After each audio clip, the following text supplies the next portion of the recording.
"I need a wife tomorrow," the Korean Mafia boss said. I replied, "Then you'll have to come live at my place." The day he showed up at my farm, I was on my knees in the Georgia red clay, hands deep in the soil, thinking about nothing more than getting these late summer vegetables planted before the heat killed them.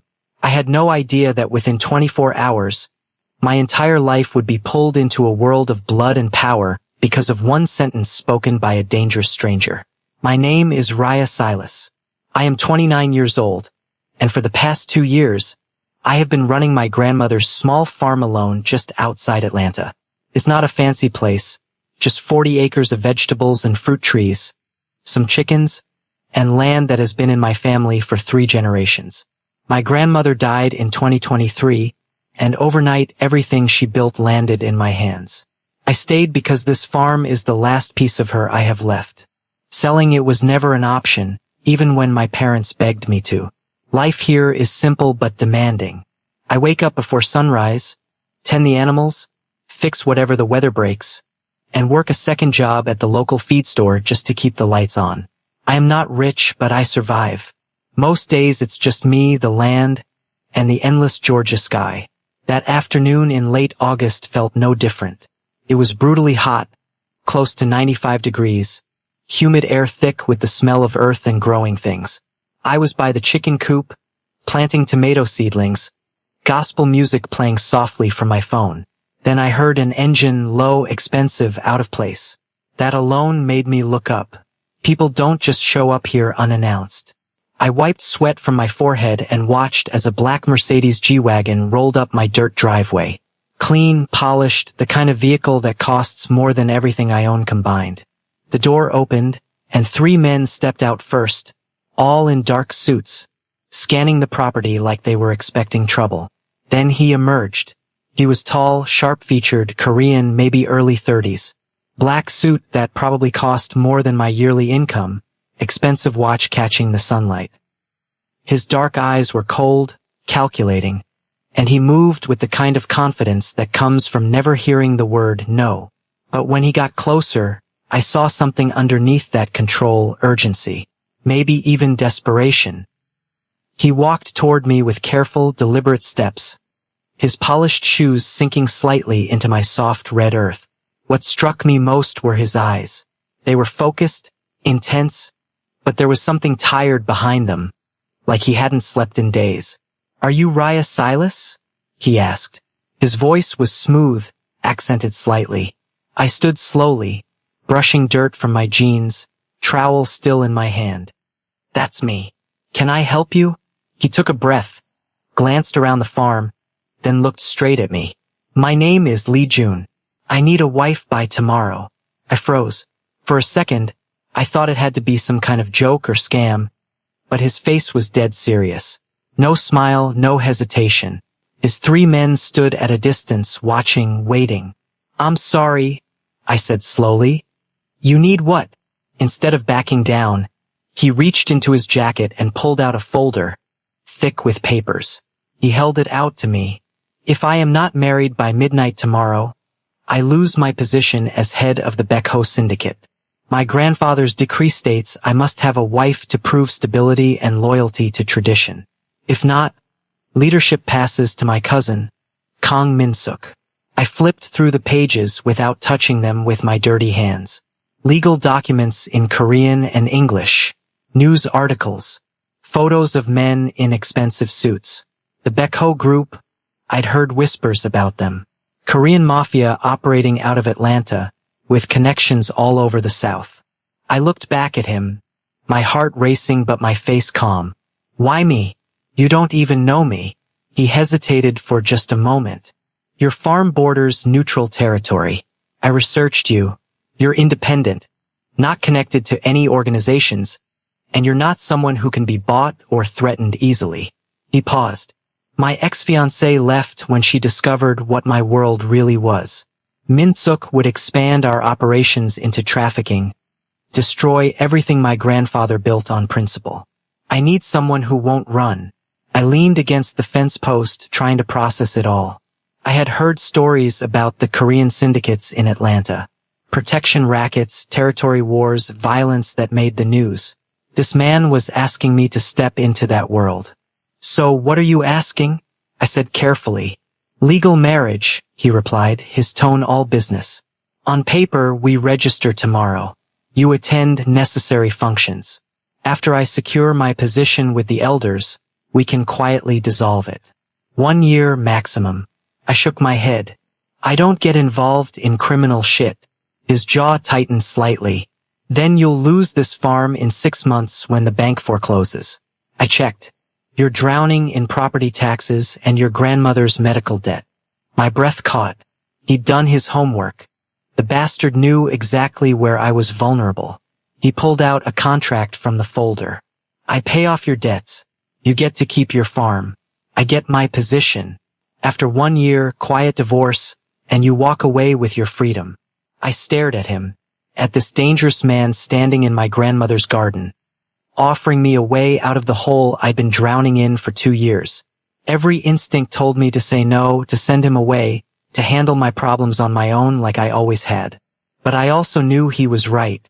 6 more months and the bank would take everything. If I agree, I said slowly, meeting his eyes without flinching. You live here. My rules. No guns in my house. No violence on my property. And you don't own me.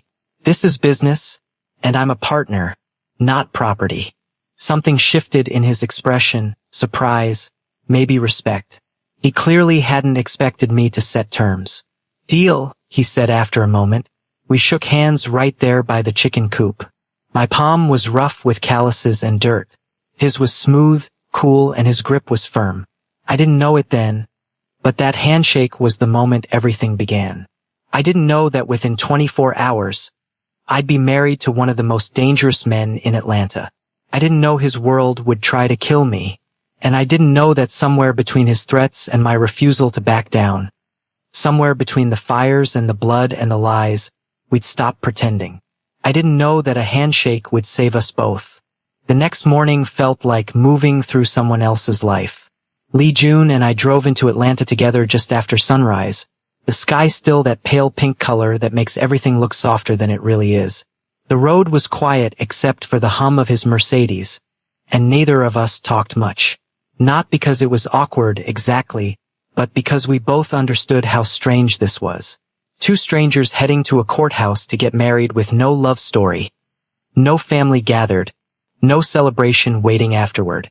The Fulton County Courthouse was a gray concrete building downtown, all sharp angles and government flags.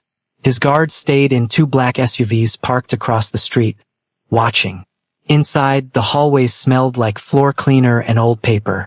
The judge who met us in the small ceremony room was an older black man who took one look at Lee June and went still. Recognition flickered across his face, then careful neutrality. He knew exactly who was standing in his office. The ceremony itself was fast.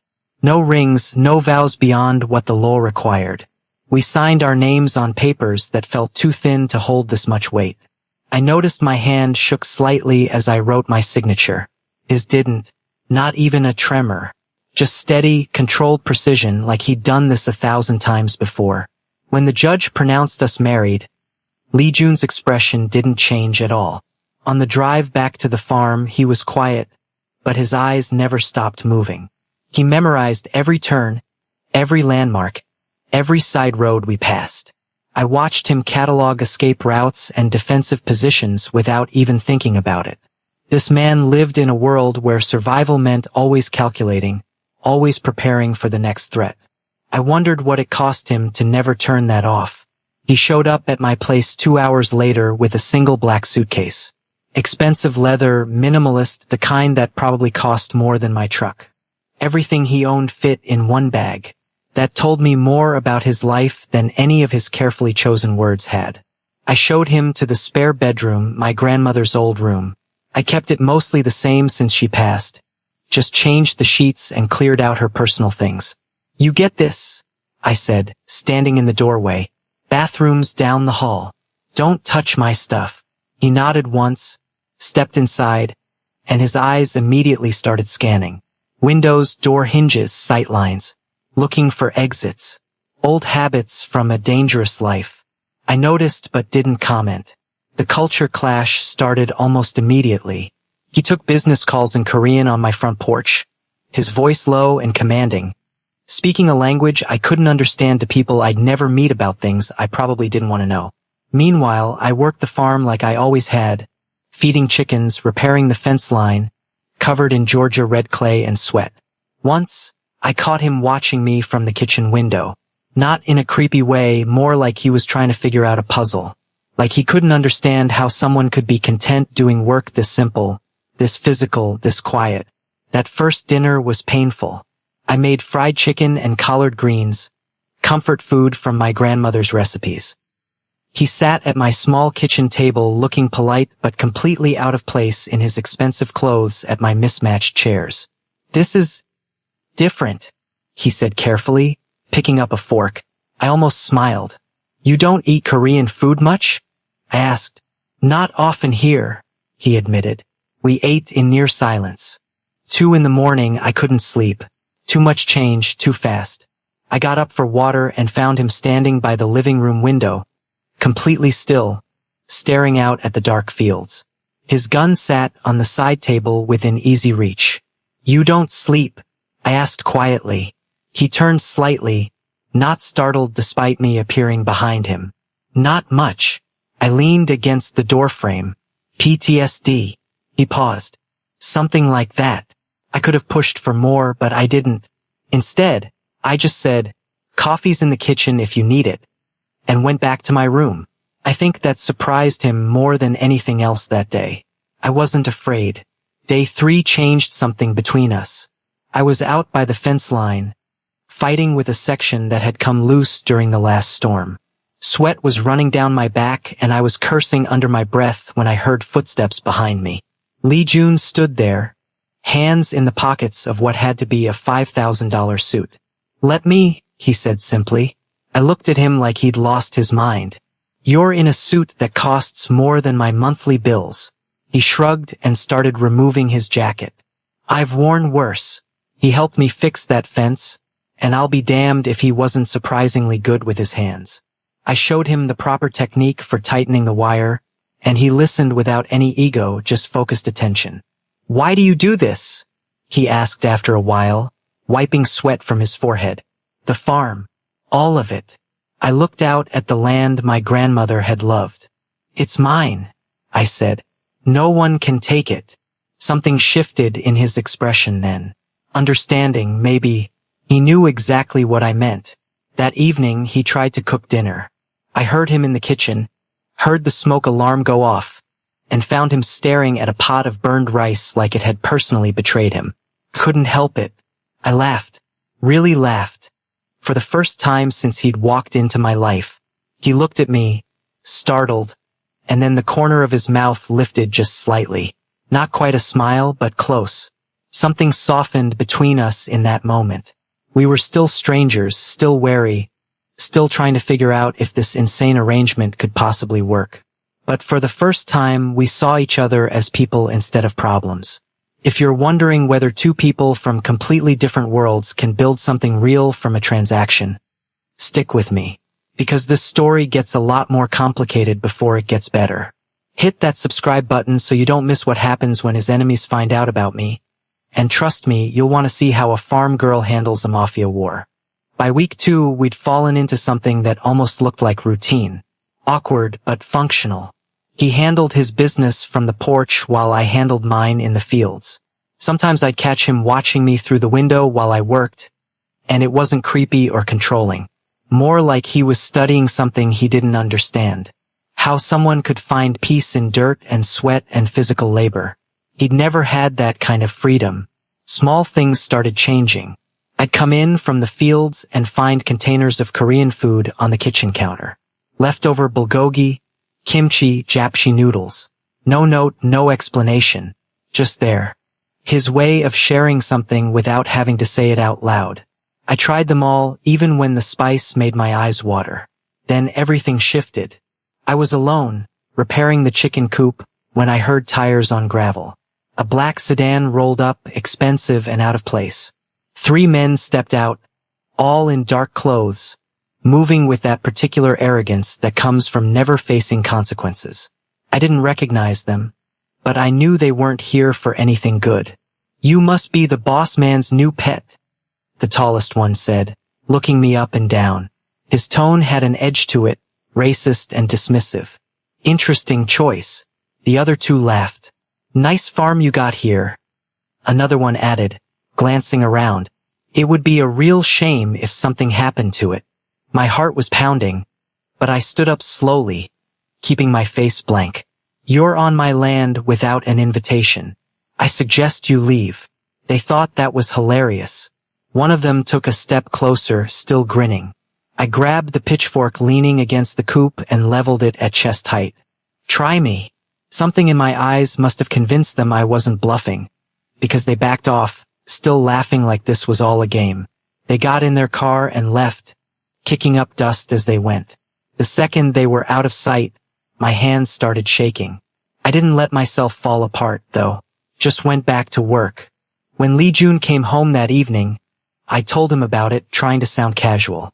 His whole face went cold. Not angry, exactly. Colder than that. Dangerous.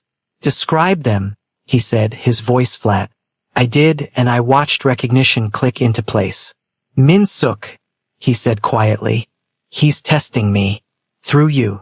I crossed my arms. What are you going to do? His jaw tightened. Handle it. I met his eyes. No killing on my property. He paused for a long moment, then nodded. All right. Things got worse after that. Someone must have tipped off the media, because 2 days later there was an article online. Crime bosses shocking marriage to local farmer. They had photos of us I didn't even know existed, taken from a distance. My phone started blowing up. The church ladies were whispering. My parents called, furious, demanding to know what I'd gotten myself into. Even some of Lee Jun's own people questioned his choice, though they used politer words to hide the same ugly prejudice. The morning my tractor wouldn't start, I knew it wasn't an accident. Lee Jun had one of his guys look at it, a mechanic who worked for the syndicate. He came back with his face grim. Brake lines cut clean through. Steering fluid drained. If I'd driven that thing, I would have crashed. Probably died. My hands curled into fists. This farm was my livelihood, my grandmother's legacy, and someone was trying to destroy it to get to him. This ends now, Lee Jun said, and there was something lethal in his voice. Don't start a war on my behalf, I told him. He looked at me. It's already started. He met with Min-suk that afternoon at some neutral restaurant downtown. I wasn't there, but he told me about it later. Min-suk had mocked him. Farm girl? Really? Grandfather would be ashamed. Lee Jun's response was ice. Touch her again, and tradition won't protect you. Min-suk just smiled. You've gone soft. Proves you're not fit to lead. The threat was clear. This was only going to get worse. Week 3, I woke up to the smell of smoke. Not wood smoke. Chemical, wrong. I ran outside in my sleep clothes and saw flames climbing up the side of my barn. Small, contained, but growing. Someone had set this deliberately. I grabbed the hose and started fighting it, screaming for help.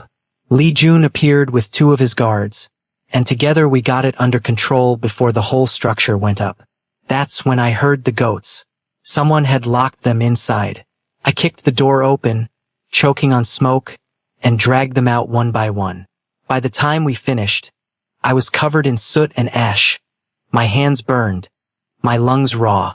The adrenaline was wearing off and I was shaking. Lee Jun grabbed my shoulders, and for the first time since I'd met him, I saw real emotion break through that control. Fear, anger, something close to desperation. Pack a bag, he said. You're leaving until this is over. I pulled away from him. This is MY land. I don't run. His voice rose. You could have died.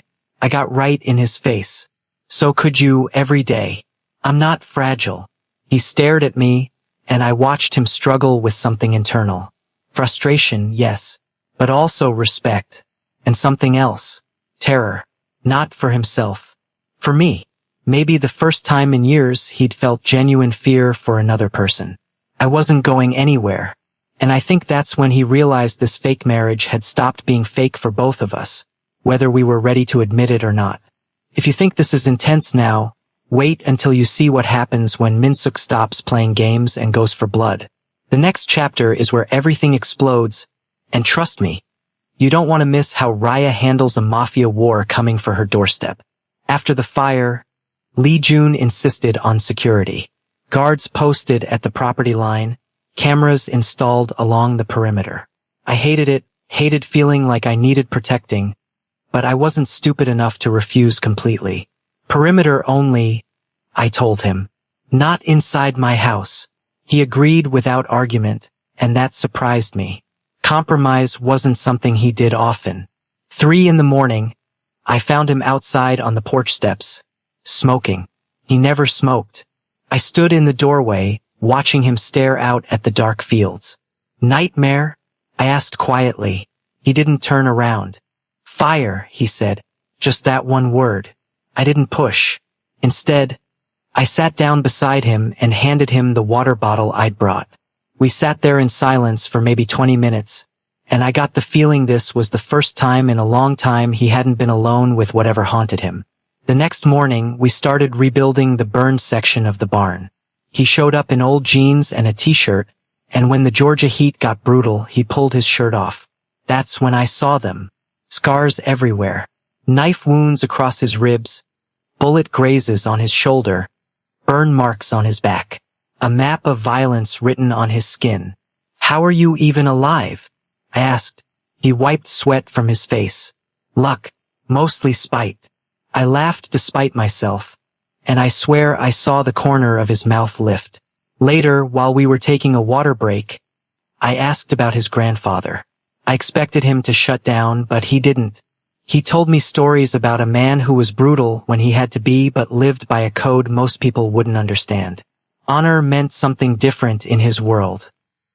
He would have respected you, Lee Jun said, looking at me. You don't bend. I tilted my head. Is that why you chose me? He paused. Initially. Not anymore. The air between us shifted, heavy with things we weren't saying yet. My parents showed up 2 days later, and it went exactly as badly as I'd expected. My mother was crying. My father was furious. You married a gangster? For money?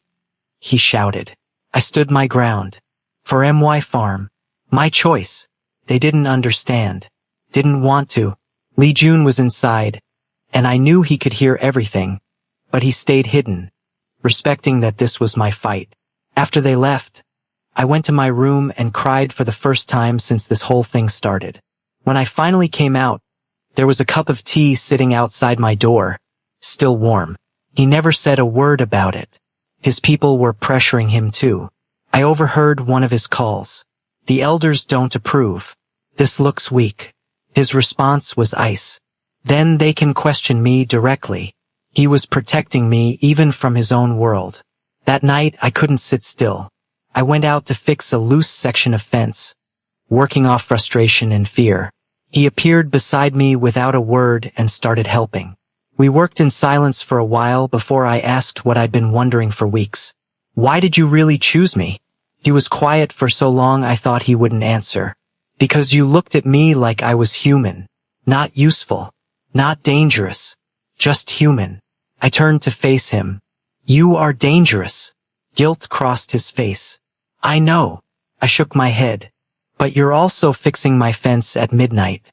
People aren't one thing. Something snapped in that moment. I kissed him. Not gentle, not planned. Weeks of tension and fear and something I didn't want to name yet. He froze for half a second, shocked, then kissed me back with a careful intensity that made my knees weak. When I pulled away, my heart was racing. This complicates things, he said, his voice rough. I smiled despite everything. Things were already complicated. The call came the next morning. Lee Jun's face went dark as he listened. Then he hung up and looked at me. The syndicate elders. They're demanding a marriage verification. If they rule it fake, I lose everything and you become a loose end they'll want eliminated. We have 48 hours. My stomach dropped. He grabbed my hands. If this goes wrong, I have people who can get you out. New identity, money, safety. I pulled my hands back. I'm not running. He said my name like a warning. Raya, I cut him off. We finished this. Together. He stared at me and I saw it then. The exact moment he realized what I'd known for days. This wasn't fake anymore. Not for either of us. And that made it more dangerous than any fire or sabotage could ever be. Want to see how a farm girl survives a mafia interrogation? Hit subscribe because this story is about to get brutal. Those 48 hours were a blur. Lee Jun taught me basic Korean phrases, the respectful greetings I'd need, the customs that mattered to the elders. I made it clear I wasn't changing who I was. They'll hate me anyway. I told him, might as well hate me for who I actually am. He stopped mid-step. That's why you'll survive this. Min-suk tries to be what they want. You just are, but I'd learned to navigate his world on my terms. His tailor showed up with a traditional Korean dress. Beautiful but restrictive. I wore it. With my work boots. Lee Jun looked at me and shook his head, but I caught the hint of a smile. The night before the meeting, we sat on the porch like we'd done so many times. What if we lose? I asked. He was quiet. We won't. I turned to him. But if we do? His jaw tightened. Then I make sure you survive. I shook my head. That's not what I asked. He looked at me then, really looked at me. This stopped being about duty weeks ago. I took his hand, and his fingers tightened around mine. For me too. The private estate north of Atlanta was designed to intimidate. Marble floors that echoed every footstep. Guards at every door. It worked. 5 elders sat in a semicircle, older Korean men in expensive suits, their faces carved from stone. Min-suk stood off to the side, confident and smug. Every eye turned to me when I walked in wearing that dress and those boots. Some looked hostile. Some looked curious. Lee Jun walked beside me but let me stand on my own. The questions started in Korean. Lee Jun translated each one, giving me time to think, showing me respect even here. Why did you marry him? I met the eldest man's eyes. Because he asked. Because I chose to. Min-suk laughed, switching to English. Convenient timing. Debt-ridden farmer. Rich husband. Quite the rescue. I didn't flinch. I didn't know who he was when he showed up. I knew what he offered. I set my terms. He agreed. That's more than most marriages start with. An elder leaned forward. You expect us to believe this is real? I straightened. I don't expect you to believe anything. I know it's real. One of the elders leaned back. I surprised him. Good. The room went quiet. Lee Jun stood then and spoke in Korean. I didn't understand every word, but I felt the weight of them. He was laying himself bare in front of these men, admitting that what started as an arrangement had become something true. The few words I caught were enough. She chose me knowing what I am. No one has ever done that. He paused. If that makes me weak in your eyes, so be it. But I will not dishonor her or this marriage. The elders exchanged looks, surprised by his bluntness. Min-suk moved fast, presenting photos, separate bedrooms, moments that looked cold and transactional. She's a pawn. He's desperate. But Lee Jun's tech specialist, a sharp young Korean woman, was faster. She pulled up security footage on the large screen. Min-suk's men sabotaging my farm, setting the fire. Then came financial records showing embezzlement. An audio recording of Min-suk planning a coup, ordering a hit on Lee Jun. He's betrayed us all. The elders' faces went hard. The verdict came swift and brutal. Min-suk was stripped of position, to be dealt with outside these walls. The marriage was declared legitimate. The eldest spoke in Korean, and Lee Jun translated for me. You've chosen a hard path. Protect what you found. I nodded once. We were halfway to the car when the gunfire started. Min-suk's last desperate play. Everything happened fast. Glass exploded. Lee Jun's hand hit my chest, shoving me down. The crack of gunfire, 3 shots, 4. His body jerked. Warm blood splashed on my face. I grabbed his gun from his belt without thinking and fired. The kick nearly knocked me over, but I hit Min-suk in the leg. Lee Jun's guards swarmed, finishing what I'd started. Min-suk went down screaming. In the car, both of us bleeding, Lee Jun looked at me with something like shock. You shot him. My hands were shaking. He was going to kill you. He pressed his good hand over his shoulder wound. You saved me. I met his eyes. We're even. For the first time since we'd met, there was nothing transactional between us. Just two people who'd chosen each other and were willing to bleed for it. Think this is where the story ends. Not even close. The next phase is where they build something real from all this chaos. And trust me, you need to see how a mafia boss and a farmer make this work. The days after were quiet in a way that felt strange. Both of us were wounded, both healing. I cleaned Lee Jun's bullet wound twice a day, my hands steady even when his weren't. He watched me carefully, like he was waiting for me to break down over what I'd done. Finally, I said it out loud. I'm not sorry I shot him. He touched my wrist gently. I know. I'm sorry you had to. That night, he told me about his first kill. He was 16. It wasn't the story I expected, and it hurt to hear, but I didn't judge, I just listened. He told me about the nightmares, about waking up thinking his hands were still covered in blood, about the 17-year-old kid he'd killed on his grandfather's orders who turned out to be unarmed. I held him while he broke apart. Maybe that's what choosing each other really meant. Sometimes that's all someone needs. Within the week, Lee Jun made a decision that shocked everyone. He stepped back from active operations, delegated the violent day-to-day work to trusted people. He stayed involved strategically, but he chose something different. The elders disapproved but accepted it. He'd earned that right. I can't leave entirely, he told me, but I can choose what I become. The farm became something neither of us expected. The first time one of his lieutenants called me Hyung Sunim, sister-in-law, Lee Jun corrected him. Bin, wife and not sister. The room went silent. That was the moment his world knew this was real. Some of his people helped rebuild the barn, and I watched Korean tradition meet Georgia practicality. Lee Jun tried to learn farming and was terrible at it, but he kept trying. I learned to make kimchi, and while it wasn't perfect, he ate it without complaining. We argued constantly, usually about his need to protect me versus my need to breathe, but we learned to meet in the middle. My parents came back eventually, wary but willing to try. They saw I was still myself, maybe stronger but unchanged where it mattered. Lee Jun didn't try to charm them or win them over. He just existed, respectful and quiet. My father finally asked him, "You make her happy?"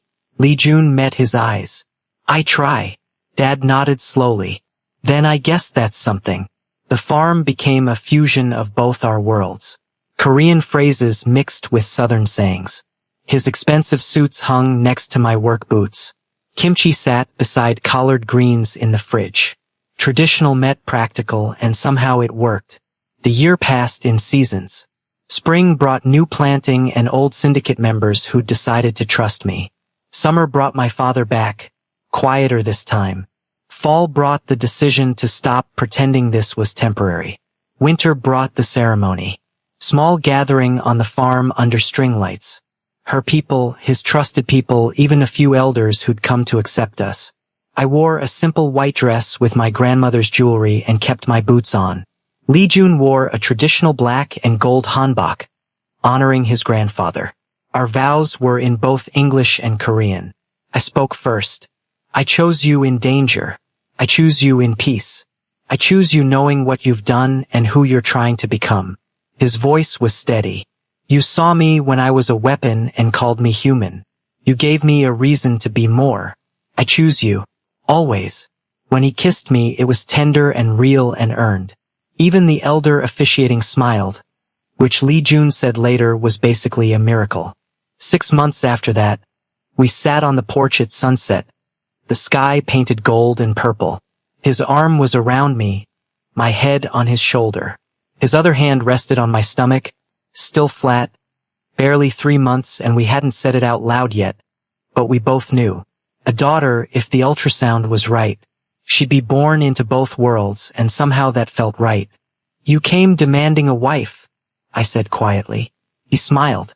You changed the terms. I turned to look at him. You stayed because I chose you back. His expression softened. I didn't think I could be chosen. Didn't think I deserved it. I touched his face. You're still learning what you deserve. He kissed my forehead. So are you. The farm stretched out around us, peaceful. His guards were there, discreet in the distance. My chickens wandered free. Two worlds that shouldn't have fit. But we'd chosen each other anyway. Not because we had to, because we wanted to. This is where most stories end. But life doesn't work that way. If you want more stories like this, hit subscribe. And if this one meant something to you, share it. Sometimes people need to know that choosing each other is enough.